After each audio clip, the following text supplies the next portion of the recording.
এই প্রিন্সিপাল হালিম ভাই, প্রিন্সিপাল আব্দুল হালিম ভাই, আব্দুল হালিম ভাই, হ্যালো, আব্দুল হালিম ভাই, হ্যালো, হালিম ভাই শুনতে পাচ্ছেন? হ্যালো হালিম ভাই শুনতে পাচ্ছেন? হ্যালো হালিম ভাই। জি দর্শকবৃন্দ, আপনারা এই মুহূর্তে দেশের দেশের বাইরে যে যেখানে আছেন সকলকে 24 ডিজিটাল নিউজের পক্ষ থেকে সাম্প্রতিক ভাবনা প্রোগ্রামে শুভেচ্ছা এবং অভিনন্দন জানাচ্ছি। সাম্প্রতিক ভাবনা প্রোগ্রামে আমাদের আজকে আলোচ্য বিষয় উচ্চশিক্ষার কাঙ্ক্ষিত গন্তব্য, বাংলাদেশের উচ্চশিক্ষার বিশ্ববিদ্যালয় শিক্ষার মান, বিশ্ববিদ্যালয় শিক্ষা পরিস্থিতি, আগামী দিনে বাংলাদেশের শিক্ষার গন্তব্য এবং পাশাপাশি পশ্চিমবঙ্গে নির্বাচন, পশ্চিমবঙ্গে নির্বাচনের প্রভাব ঢাকার রাষ্ট্র এবং রাজনীতির উপরে কতটা প্রভাব ফেলতে পারে। কারণ সেখানে দীর্ঘ 3 সেশনে থাকা তৃণমূল ক্ষমতা হারিয়েছে, বিজেপি ম্যাজিক চমকে পশ্চিমবঙ্গে ক্ষমতা অধিষ্ঠিত হতে যাচ্ছেন বিজেপি। সেক্ষেত্রে মমতা সেখানে বড় ধরনের প্রেস কনফারেন্স করে তিনি নির্বাচন কমিশনকে মানে প্রতি পক্ষপাতিত্ব অভিযোগ আনছেন বিজেপি কেন্দ্রীয় সরকার এবং নির্বাচন কমিশন। বাংলাদেশের মমতা বলছেন যে নির্বাচন কমিশন এখন কলঙ্কিত নির্বাচন কমিশন, তাকে ইঞ্জিনিয়ারিং করে ভোট গণনা বিশেষ বাহিনী নিয়োগ করে তার 100 সিট কেড়ে নেওয়া হয়েছে। হ্যাঁ, তো এই পর্যায়ে এই বিষয় নিয়ে কথা বলবার জন্য সাম্প্রতিক সময়ে অধ্যাপক ডক্টর কাজী মনিরুজ্জামান, বিএনপি কেন্দ্রীয় কমিটির একজন নেতা, বাগেরহাট জেলা বিএনপির উপদেষ্টা এবং বিএনপির ক্ষমতাসীন দলের ত্যাগী নেতার ত্যাগের মহত্বের দিকে নিয়ে রাজনীতি করেন, জেল খেটেছেন, জুলুম খেটেছেন, জুলুমের শিকার হয়েছেন, নির্যাতন হয়েছেন, গুম পরিস্থিতি। ডক্টর কাজী মনিরুজ্জামান, আমাদের পক্ষ থেকে আপনাকে সালাম এবং অভিনন্দন জানাচ্ছি। আসসালামু আলাইকুম। জি, ওয়ালাইকুম আসসালাম। আপনাকেও ধন্যবাদ। এক্ষেত্রে আমাকে জি, আপনার জুলাই আগস্টের আন্দোলনের ছাত্রদের বৈষম্য ব্যাপারে জোর দাবি ছিল শিক্ষাঙ্গন, প্রকৃত শিক্ষার যথাযথ শিক্ষার পরিবেশ সহায়ক শিক্ষাঙ্গন হবে এবং শিক্ষা নিয়ে জাতীয় রাজনীতি লেজুরবিতে থাকবে, কিন্তু সেখানে ছাত্রদের শিক্ষার মান মর্যাদা শিক্ষার পরিবেশ যথাযথতা রেখে এবং সেখানে মেধার যথাযথ বিকাশের বিষয়টা সামনে রেখে রাজনীতি হবে। সাম্প্রতিক সময়ে 3 থেকে 4 দিন আগে ঢাকা বিশ্ববিদ্যালয় 71 হলে প্রভোস্ট একটি রুমে 40 জন স্টুডেন্টকে আটকে রেখে তাদের উপরে একটা নির্যাতন বা র্যাগিং এর একটা সিকোয়েন্স তিনি সামনে এনেছেন এবং হল প্রভোস্ট বলছেন যে আর কোনো র্যাগিং আমরা ঢাকা বিশ্ববিদ্যালয় টলারেট করবো না, আমরা হতে দেব না, যে করার চেষ্টা করুন। সেক্ষেত্রে এই যে জুলাই আগস্টের আন্দোলনের একটা লক্ষ্য ছিল বাংলাদেশের শিক্ষার ক্ষেত্রেও একটা সেখানেও বৈষম্যহীনতা থাকবে এবং শিক্ষাকে শিক্ষার জায়গায় রেখে শিক্ষার পরিবেশ, শিক্ষার শিক্ষার্থীদের শিক্ষার পরিবেশ, শিক্ষার নিরাপত্তা এবং সামষ্টিক তাদের অধিকারের জায়গাটা সমুন্নত রেখেই আগামী দিনে রাজনীতি পরিচালিত হবে। সেক্ষেত্রে আগামী দিনের উচ্চতর শিক্ষা, বিশ্ববিদ্যালয় শিক্ষার পরিবেশ কেমন হওয়া উচিত, সেখানে সেখানে সেখানে বিশেষ করে জাতীয় রাজনীতির লেজুর বিষয়ক রাজনীতি থাকলেও সেখানে জাতীয় রাজনীতির ভূমিকা কি হওয়া উচিত শিক্ষা রাজনীতি নিয়ে। পাশাপাশি পশ্চিমবঙ্গে নির্বাচন নিয়ে তৃণমূল বড় ধরনের অভিযোগ তুলেছে, তার 100 সিট হাইজ্যাক করে নিয়ে গেছে বিজেপি এবং নির্বাচন কমিশনকে তিনি পক্ষপাত দুষ্ট করছেন। এই দুটো বিষয় নিয়ে আপনি আপনার বক্তব্য উপস্থাপন করুন, জনাব ডক্টর কাজী মনিরুজ্জামান। জি, ধন্যবাদ আপনাকে। আমরা আসলে 1947 সাল থেকে ভালো কিছু চাচ্ছিলাম। একবার হিন্দু মুসলিম আলাদা করে বাংলাদেশ হলো পাকিস্তান, সেখান থেকে পাকিস্তানের বৈষম্য হলো বাংলাদেশ, বাংলাদেশে আবার আসলো স্বৈরাচার এরশাদ, সেই এরশাদের পতন হলো।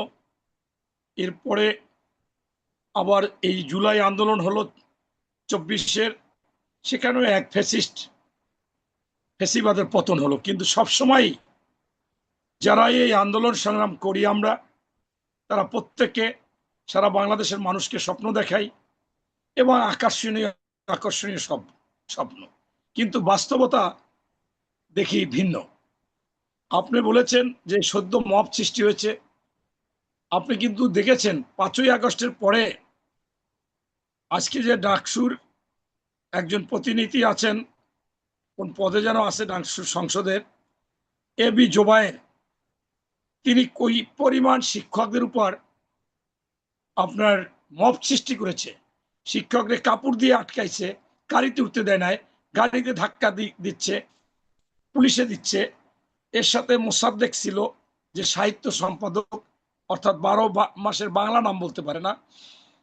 এখন এই যে মব সৃষ্টি, পাশাপাশি আপনারা দেখেছেন যে আমি মনে করি ডক্টর মোহাম্মদ ইউনূস সাহেব বাংলাদেশের শিক্ষার মেরুদণ্ড শেষ করে দিয়েছে, ভেঙে দিয়েছে। কেন দিয়েছে? ওনার মধ্যে কি, দেশের জন্য কি উনি দেশকে পছন্দ করে না, দেশপ্রেম নাই, সেটা কি আপনারা দেখেছেন? এই 1947 সালে দেশ বিভক্ত হলেও যারা ভূমিকা রেখেছে তারা কোনো স্বার্থ চায়নি। 52 সালে ভাষা আন্দোলনে শহীদ হয়েছে শহীদ পরিবার বা যারা আহত হয়েছে, কেউ সুবিধা চায়নি। 71 সালে রণাঙ্গনে থেকে যুদ্ধ করেছে শহীদ পরিবার এবং মুক্তিযোদ্ধারাও সরাসরি কোনো সুবিধা চায়নি। 90-এর আন্দোলনেও কোনো সুবিধা চায়নি। হঠাৎ করে আমরা দেখলাম যে এই জুলাই আন্দোলনের যারাই কিছু ভূমিকা সম্মুখভাবে ভাগে রেখেছিলেন, তারা প্রত্যেকে সুবিধা চাইলেন। এবং পরবর্তীতে ডক্টর মোহাম্মদ ইউনূস বলল যে আমি ছাত্রদেরকে বলেছি তোমরা একটা দল গঠন করো, তোমরা ভালো করবা। ছাত্ররা বলছে আমরা একটা আসনও পাবো না। আমি বলেছি সরকার গঠন করতে পারবা। এই কথা যদি একজন প্রধান উপদেষ্টা বলে, সেইখানে ছাত্রদের ঘুম থাকে? তারা তো সবাই রাজনীতি করতে চায়। তাই আমি প্রমাণ করেছি, প্রমাণ আছে আমার কাছে, যে হাই স্কুল থেকে শুরু করে বিশ্ববিদ্যালয় পড়ুয়া ছাত্র পর্যন্ত সব এই দল করার জন্য, ক্ষমতায় যাওয়ার জন্য, ক্ষমতায় গিয়ে মব সৃষ্টি করবে, টাকা আয় করবে, বদলি বাণিজ্য করবে, চাকরি দিবে, চাঁদাবাজি করবে, এই শুরু হয়ে গেল। এখন আমি অবাক যে হাই স্কুলের ছেলেরাও তারা দল করবে, কি সংগঠনের নাম হবে, সব ব্যস্ত। এরপর হলো এনসিপি, দেখলাম তাদের পিছে পিছে শত শত গাড়ি নিয়ে সারা বাংলাদেশ যারা ঘুরছে, তারা হাই স্কুলে পড়ে, কলেজে পড়ে, বিশ্ববিদ্যালয়ে পড়ে, সবকিছু বাদ দিয়ে তারা এই কাজটা করলো। এখন আপনি বলেন যে আজকে শিক্ষা অঙ্গন কিভাবে হবে? আমরা যখন 80-র দশকে পড়াশোনা করেছি ঢাকা বিশ্ববিদ্যালয়, তখন কিন্তু ঢাকা বিশ্ববিদ্যালয় আন্তর্জাতিক র্যাঙ্কিং এ 100-র মধ্যে ছিল। আমি এখন 2000-3000 মধ্যেও নাই, একবার দেখছিলাম 3300-র মধ্যে আছে। দুঃখজনক, লজ্জাজনক। ঢাকা বিশ্ববিদ্যালয় প্রাচ্যের অক্সফোর্ড নামে খ্যাত। তাই আজকে স্পষ্ট যে আপনার সেই ক্ষেত্রে আপনার এই যে বিষয়, এই বিষয়টা খুব চিন্তা করতে হবে গভীরভাবে, যে আমাদের শিক্ষা অঙ্গন এবং শিক্ষার অবস্থা কি হয়েছে। এরপর আসেন ভারতের যে বিষয়টা আপনারা জানেন, যে এই বাংলাদেশে নির্বাচনের ক্ষেত্রে চরম নৈতিক অবক্ষয়, আচ্ছা, আমি গণতন্ত্র। আপনাকে একটা কোট করছি। ঢাকা বিশ্ববিদ্যালয় র্যাঙ্কিং 850-এর পরে চলে গেছে আন্তর্জাতিক র্যাঙ্কিং। ঢাকা বিশ্ববিদ্যালয় তার প্রাচ্যের অক্সফোর্ড বলা হতো, ঢাকা বিশ্ববিদ্যালয় ছিল প্রাচ্যের অক্সফোর্ড। এই ঢাকা বিশ্ববিদ্যালয়ের গোড়া পুনরুদ্ধার করার ক্ষেত্রে সেক্ষেত্রে এখানে বিশ্ববিদ্যালয় প্রশাসন, ছাত্র রাজনীতির যে নেটওয়ার্ক এবং সরকারের এই জায়গাতে তার ঐতিহ্য পুনরুদ্ধারের ক্ষেত্রে কি ধরনের ভূমিকা রাখা উচিত। পাশাপাশি আমাদের চতুর্মুখী শিক্ষা ব্যবস্থা, এই চতুর্মুখী বাংলাদেশের শিক্ষা ব্যবস্থা, কিন্ডার গার্ডেন, মাদ্রাসা, বাংলা মিডিয়াম, বাংলা ইংরেজি মিডিয়াম, এই চতুর্মুখী শিক্ষা ব্যবস্থার মধ্য দিয়ে কি কাঙ্ক্ষিত আধুনিক আপনার আধুনিক উন্নততর রাষ্ট্র গঠন করা সম্ভব? সমাজের মধ্যে যদি শিক্ষারই বৈষম্য থাকে, শিক্ষার বৈষম্য ব্যাপকতর মানে তফাৎ থাকে, নিম্নবিত্তদের জন্য এক শ্রেণীর শিক্ষা ব্যবস্থা, মধ্যবিত্তদের জন্য এক শ্রেণীর শিক্ষা ব্যবস্থা, উচ্চ মধ্যবিত্তদের জন্য এক শ্রেণী, এবং এই উচ্চবিত্তদের জন্য, এই যে শ্রেণী বিভাজিত সমাজে শিক্ষার মধ্যে যদি ব্যাপকতর এ ধরনের বিভাজন থাকে, তাহলে কি একটা সমাজ তার কাঙ্ক্ষিত উন্নয়নের গন্তব্য এবং গণতন্ত্রের দিকে যেতে পারে? পাশাপাশি ঢাকা বিশ্ববিদ্যালয় ঐতিহ্য ফিরিয়ে আনবার জন্য সামষ্টিক কি পদক্ষেপ নেওয়া যেতে পারে? ঢাকা বিশ্ববিদ্যালয় প্রাচ্যের অক্সফোর্ড বলা হতো, সেই জায়গাতে ঢাকা বিশ্ববিদ্যালয় অবস্থান নেই। আমরা কিছুদিন আগে দেখেছি সেই ফ্যাসিস্ট সরকার আমলে তিনি আরবি পড়তে পারেন না, তাকে ঢাকা বিশ্ববিদ্যালয়ে আরবি বিভাগের টিচার নিয়োগ দিয়েছেন, তিনি খাতা দেখান অন্যদের দিয়ে, ক্লাস নেন না, ক্লাস না নিয়ে বেতন নিতেন, খাতা তিনি অন্যদের দিয়ে খাতা দেখাতেন। এই শিক্ষা ক্ষেত্রে এই যদি নৈরাজ্যকর পরিস্থিতি পূর্বে যেটা হয়েছে, আগামী দিনে ছাত্র, অভিভাবক, বিশ্ববিদ্যালয় প্রশাসন চাইছেন যে একটা নিট অ্যান্ড ক্লিন এনভায়রনমেন্ট থাক এবং শিক্ষার উপর যেন কোনো গভর্নমেন্ট অভাবে আর হস্তক্ষেপ না করেন। জি, এ বিষয়ে আপনার বক্তব্য উপস্থান করুন, বলুন, কন্টিনিউ করেন। ধন্যবাদ আপনাকে।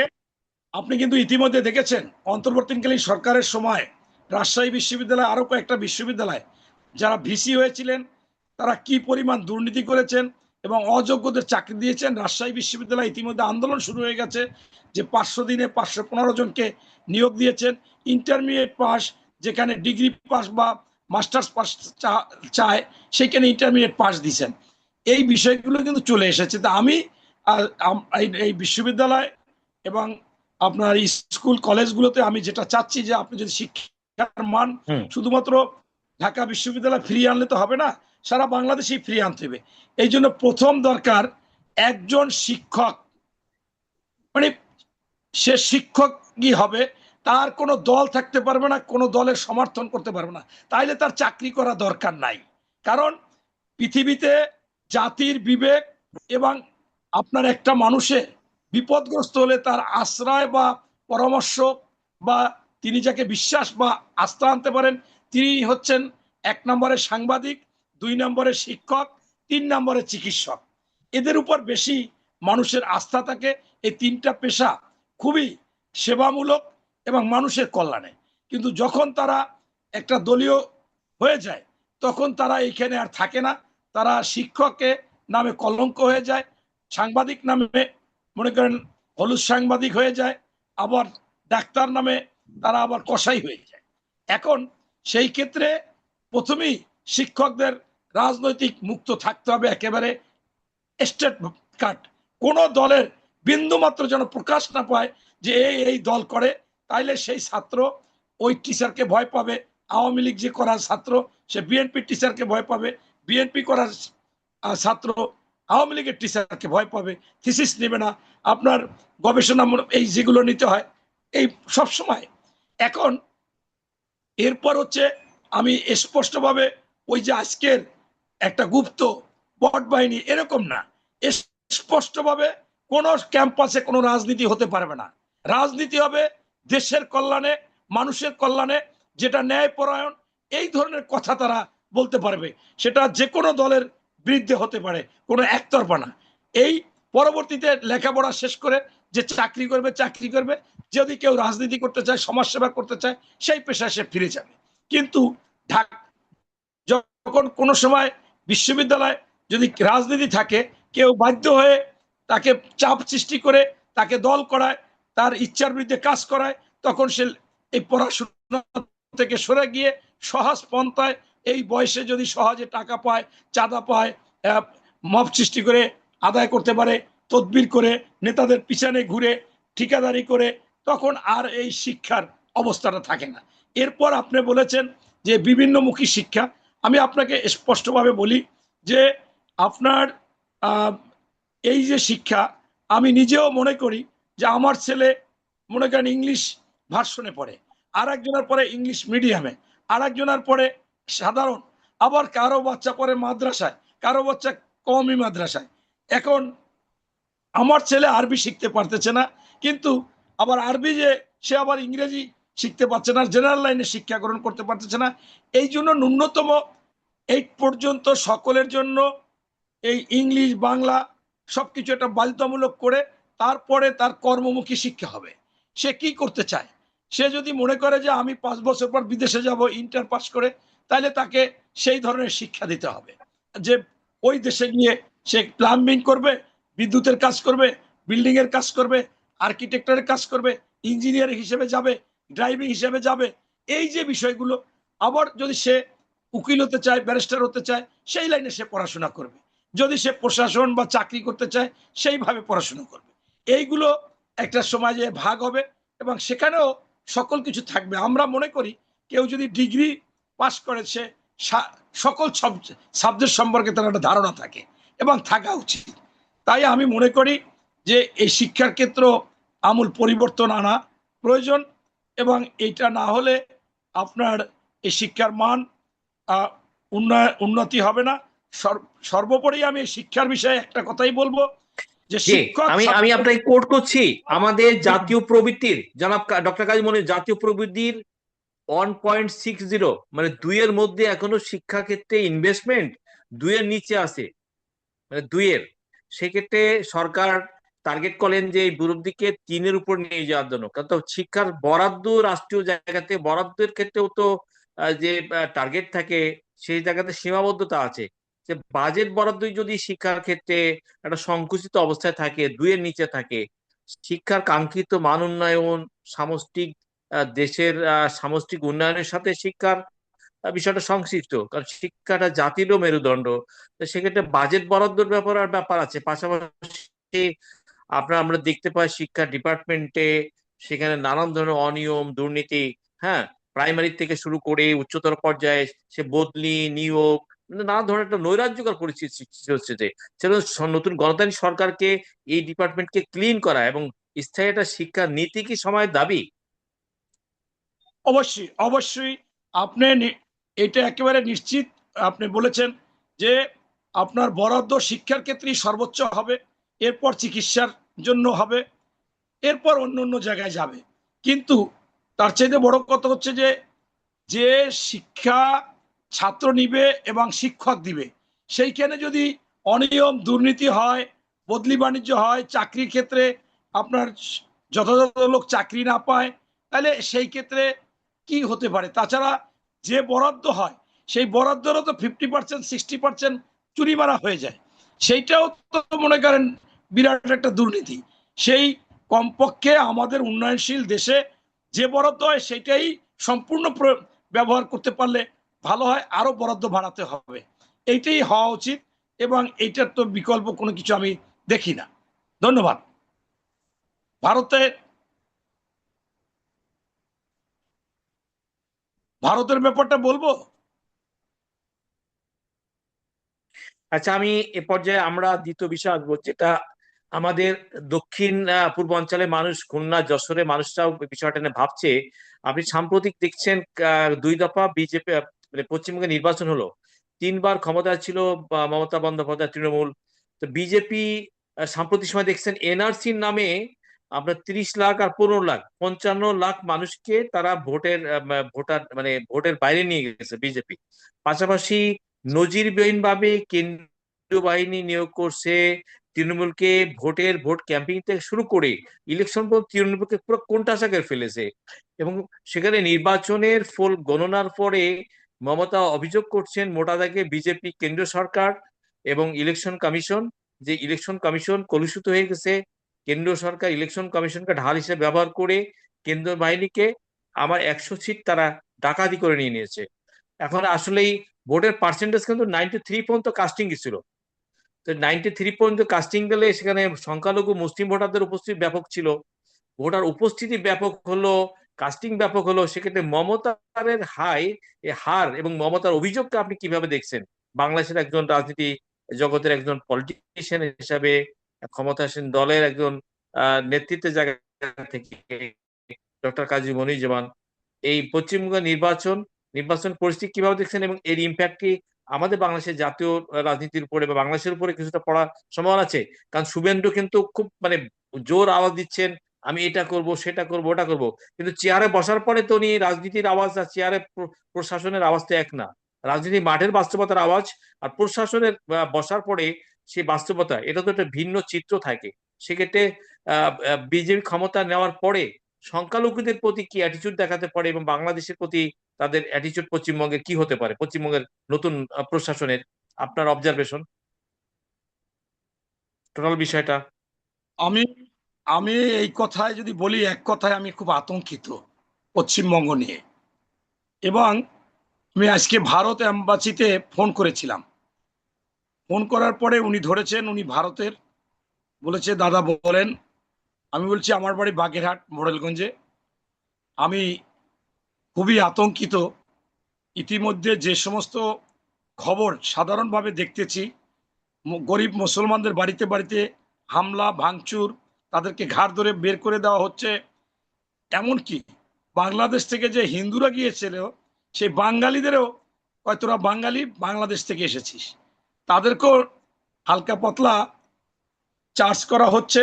এবং বিশেষ করে মুসলমানদেরকে খুবই ন্যাক্কারজনকভাবে বাড়িঘর ভেঙে দেওয়া হচ্ছে, তাদেরকে মারা হচ্ছে, তাদের উপর টর্চার করা হচ্ছে। এইটা আমি আপনাকে বলতে চাচ্ছি।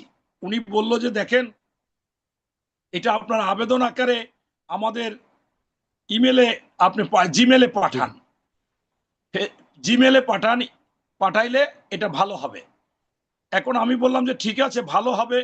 আমি আপনাকে মৌখিকভাবে বললাম, আপনি জানান যে রাষ্ট্র তো আগেও বিজেপি ছিল, এখনো বিজেপি, কেন আজকে এই নির্যাতন করবে, কেন এটা করবে। এটা আমি আতঙ্কিত হয়ে বলেছি। আর আপনি যেটা বলেছেন, দেখেন 93% 94% ভোট, এটা বিশ্বাসযোগ্য না। আপনার আগে নির্বাচনগুলো ভারতের যদি যাচাই বাছাই করেন, সেইখানে কখনো এত ভোট কাস্ট হয়নি।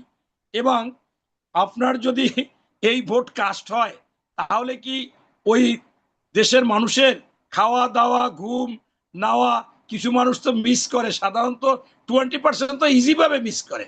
তাই এই ভোট কল্পনায় আপনার যা করেছে বিজেপি, সেই ভোটই কাস্ট করেছে। কল্পনায় যা বলেছে যে এই এত ভোট আমরা পাবো, সেই ভোটই দেখাইছেন। এখানে সোজা কথা আমি যদি বলি যে ভোট এক মার্কায় দেওয়া হয়েছে, আর এক মার্কায় চলে গেছে।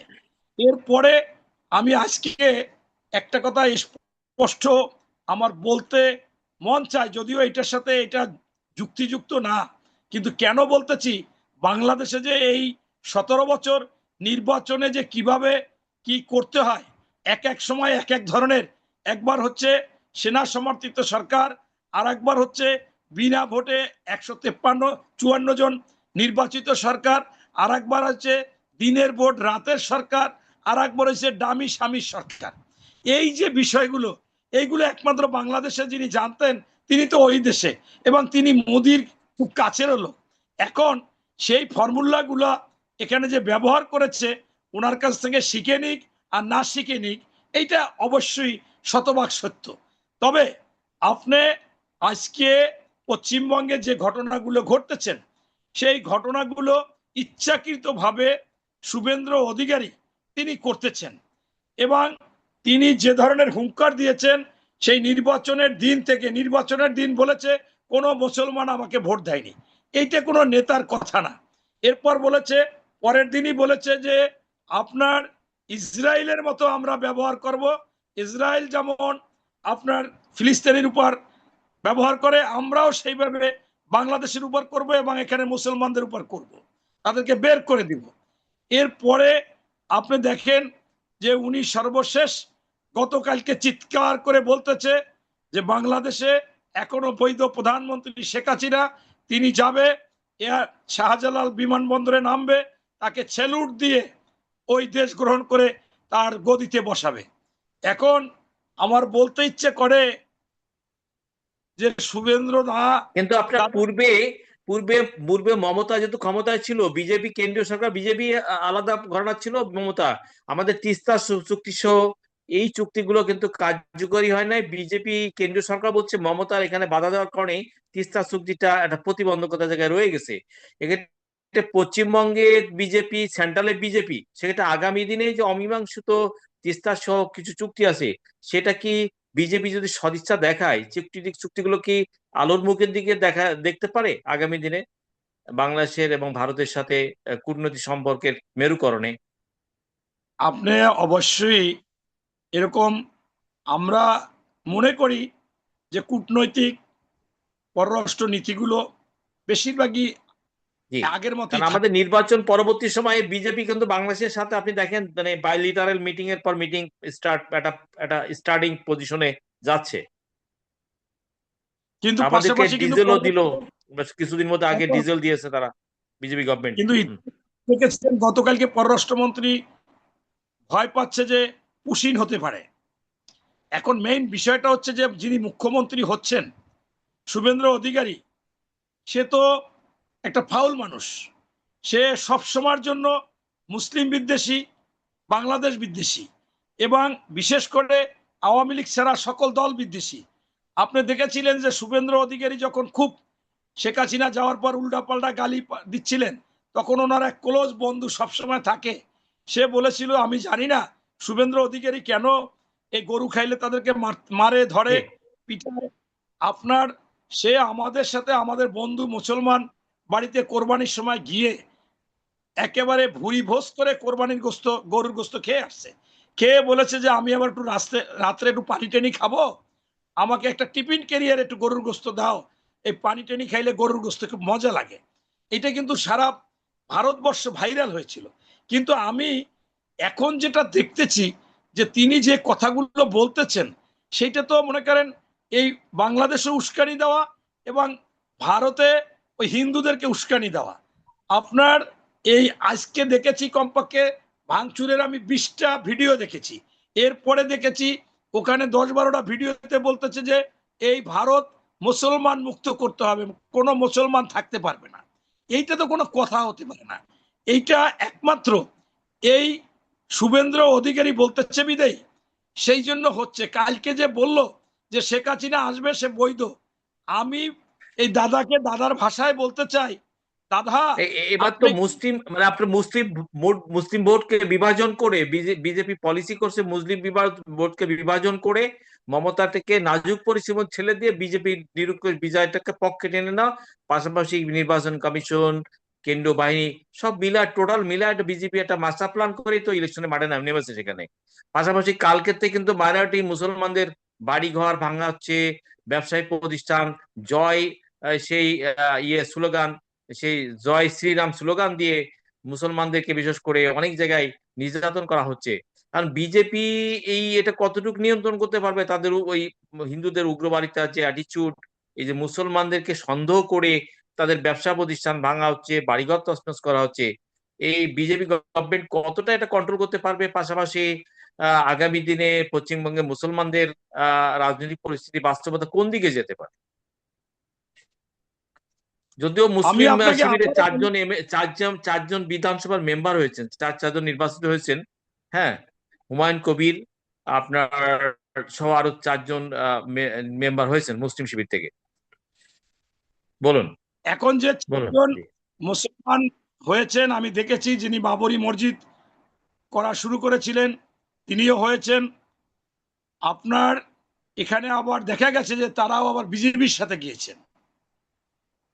এখন এই আম জনতা পার্টি হলেও সেখানে কিন্তু তারা বিজেপির সাথে কাজ করতেছেন এবং বিজেপির সাথে করেই তারা আজকে নির্বাচিত হয়েছেন।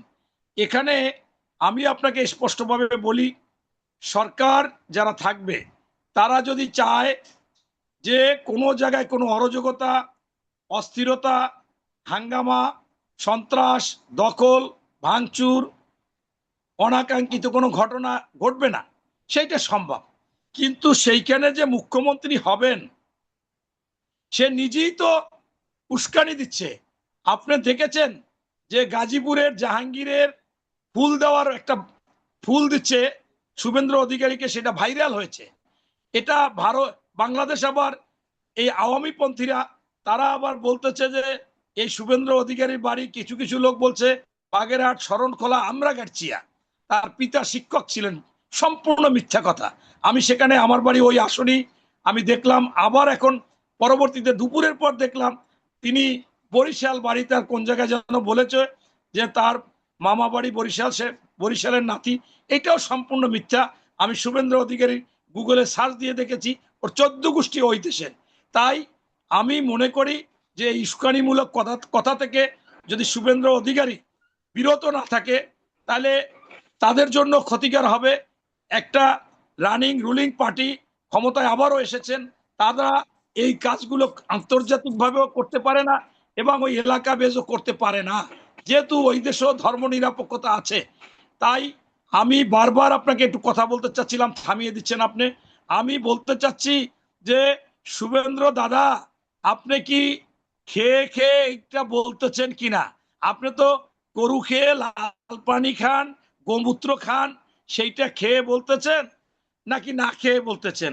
আমার মনে হয় আপনি এখন মনে হয় খেয়ে বলেছেন, সেইটা স্বীকার করে আপনি থেমে পড়েন। এই ধরনের কথাবার্তা বলা যায় না। বাংলাদেশে শেখ হাসিনা আসবে, তাকে সেলুট দেবে, গদিতে বসাবে, এইটা তো বাংলাদেশে তো আসলেই লাল গালিচা দিয়ে সম্বর্ধনা দেবে, এটা আপনি বলতেছেন। তাকে বাংলাদেশের মানুষ 2 বছরে আপাকে দেখে না, আপনার দিদি হাসিনা তো বাংলাদেশে দেখে না, সবাই দেখতে চায়। তাকে তো সরাসরি আমরা এয়ারপোর্টে চাই আপনি পাঠান, তাকে ওই এয়ারপোর্ট থেকে আমরা লাল গালিচা না দিতে পারি, লাল দালানে তো নিয়ে যেতে পারবো। এইটা আমাদের বাংলাদেশে হবে? বাংলাদেশে ওনার মতো এত গণহত্যা, এত নির্যাতন, এই কোর্ট সেই কোর্ট, ওনার পেডিকোট, বাংলাদেশের সকল প্রতিষ্ঠানকে ধ্বংস, এমনকি যে পরিমাণ দুর্নীতি, অর্থ পাচার করেছে, এইটা বিশ্বে অন্য অন্য জায়গায় বিরল। তাই আমি স্পষ্টভাবে বলতে চাই, আপনি এই সমস্ত ভুলে আপনার দেশকে কিন্তু কিভাবে পরিচালিত করবেন। ভারতবর্ষে আপনার ভারতের সংবিধানে 151 অথবা 153 নম্বর ধারা আছে, সকল ধর্ম বর্ণ নির্বিশেষে ভারতবর্ষে সকল নাগরিকদের সহাবস্থান থাকবে, রাজনৈতিক অধিকার থাকবে, অর্থনৈতিক নিশ্চয়তা থাকবে। এটা একেবারে ধর্মনিরপেক্ষের বিষয়টা এই স্পষ্ট সংবিধান আছে।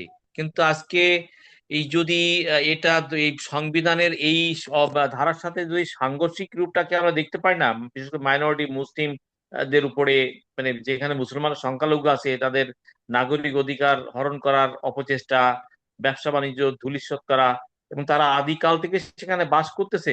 তা না, সংবিধানের ধারা আর বাস্তবের মধ্যে তো ফারাক দেখতে পাচ্ছি ডক্টর কাজী মনিরুজ্জামান। ভারতে প্রচন্ড একটা মানে আমি আমি- আমি আর একটা কথা বলে রাখি, নাজুক আমি করছে। ভুলে যাব। আমি দেখলাম সারা বাংলাদেশের যতগুলো চ্যানেল আছে, সেই চ্যানেলে ওই দেশের যারা কি কি কি বলতেছে, তারা বলতেছে সংবিধান কারা করেছে এটা আমরা মানবো না, আমাদের কাছে সংবিধান কোনো কিছু না, এখানে ধর্ম নিরপেক্ষতা হবে না, আমরা কোনো মুসলিম বাংলাদেশ ওই মুসলমানও ওই থাকতে পারবে না ভারতে, ওই পশ্চিমবঙ্গ মুসলমান মুক্ত করবে। এই যে কথাবার্তাগুলো বলা, এইগুলো আমাদের দেশেও আমি মনে করতেছি উস্কানি। বরঞ্চ আমার মনে হয় এই সাংবাদিকরা চলে যাওয়া উচিত, ভারতের রাষ্ট্রদূত যেখানে আছেন তার কাছে যাই জিজ্ঞাসা করা উচিত যে এই এই তথ্য আমরা পেয়েছি, আপনাদের বক্তব্য কি, আপনারা থামান। কিন্তু বরঞ্চ এইটাও আমার মনে হয় বাংলাদেশেও একটা উস্কানির মতো হয়ে যাচ্ছে। এই যে উস্কানির মতো হয়ে যাচ্ছে, সেইটা কিন্তু আপনার মনে হয় ভালো কথা না। অতএব সেই ক্ষেত্রে আমাদের দেখতে হবে যে এই উস্কানি থেকে আমরা যাতে বিরত থাকি, এবং আমরা টাইম টু টাইম বাংলাদেশ সরকার ভারতের সাথে সর্বমহলে যোগাযোগ রেখে এখান থেকে ফুল স্টপ দেওয়াতে হবে, বন্ধ করতে হবে।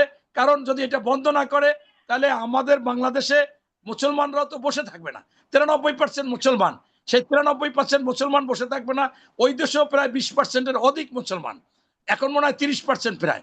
অতএব সেই ক্ষেত্রে আপনি এই যে অনাকাঙ্ক্ষিত উস্কানি এবং অস্থির, ওখানে মায়ের ধায়, ওখানে ভাঙচুর দখল সব লুটপাট করে নিয়ে যাচ্ছে, এইটা থামাতে হবে ওই সরকারকে। সেইখানে আমার মনে হয় কেন্দ্রীয় সরকার, সেই আপনার নরেন্দ্র মোদী, অমিত শাহ, তাদের ওখানে হস্তক্ষেপ করতে হবে, এবং এখনই আপনার এই শুভেন্দ্র অধিকারীকে থামাইতে হইবে। যদি না থামায়, তাহলে তারা যে বিশ্বে একটা গণতান্ত্রিক দেশ এবং বিশ্বে তারা ধর্মনিরপেক্ষ দেশ, এবং তাদের সংবিধানে যে সমস্ত বিষয়গুলো আছে সেখান থেকে তারা দূরে চলে গেলে এর সারা বিশ্বে এর একটা প্রভাব পড়বে, এবং এদেরকে বিশেষ করে বাংলাদেশেও পড়বে। সেইটা এখনই থামিয়ে দিতে হবে। বাংলাদেশকেও খুবই সতর্কতার সহিত এখন হ্যান্ডেল করতে হবে, সেকেন্ডে সেকেন্ডে, মিনিটে মিনিটে, ঘন্টায় ঘন্টায়। আপনাকে ধন্যবাদ কৃতজ্ঞতা জানাচ্ছি ডক্টর কাজী মনিরুজ্জামান। আমাদের শিক্ষার উচ্চশিক্ষার পরিস্থিতি নিয়ে, পশ্চিমবঙ্গের রাজনীতি, নির্বাচন পরবর্তী, নির্বাচন উত্তর পরবর্তী বিষয় নিয়ে কথা বলবার জন্য দর্শক কিন্তু আপনারা আমাদের এই প্রোগ্রামটা দেখবেন, কমেন্টস করবেন। 24 ডিজিটাল নিউজের পক্ষ থেকে দর্শকদেরকে ধন্যবাদ জানাচ্ছি। এবং ডক্টর কাজী মনিরুজ্জামান, আগামীতে আপনার সাথে আবার অন্য কোনো বিষয়ে দেখা হবে, কথা হবে এই প্রত্যাশায়। এই দিন দিন না, আরো দিন আছে, এই দিনকে নিয়ে যাবো সেই দেশে, সেই দিনের কাছে। জনগণের জন্য রাজনীতি, রাজনীতির জন্য জনগণ, সেই রাজনীতির জন্য জনকল্যাণমুখী হয়, সে এবং জনবান্ধব হয়, সেই প্রত্যাশা রেখে আবারও ডক্টর কাজী মনিরুজ্জামান, আমরা আমাদের চ্যানেলের পক্ষ থেকে আপনাকে কৃতজ্ঞতা ধন্যবাদ জানিয়ে আজকের প্রোগ্রাম এখানেই শেষ করছি। আল্লাহ হাফেজ। যে আপনাকেও ধন্যবাদ। আল্লাহ হাফেজ।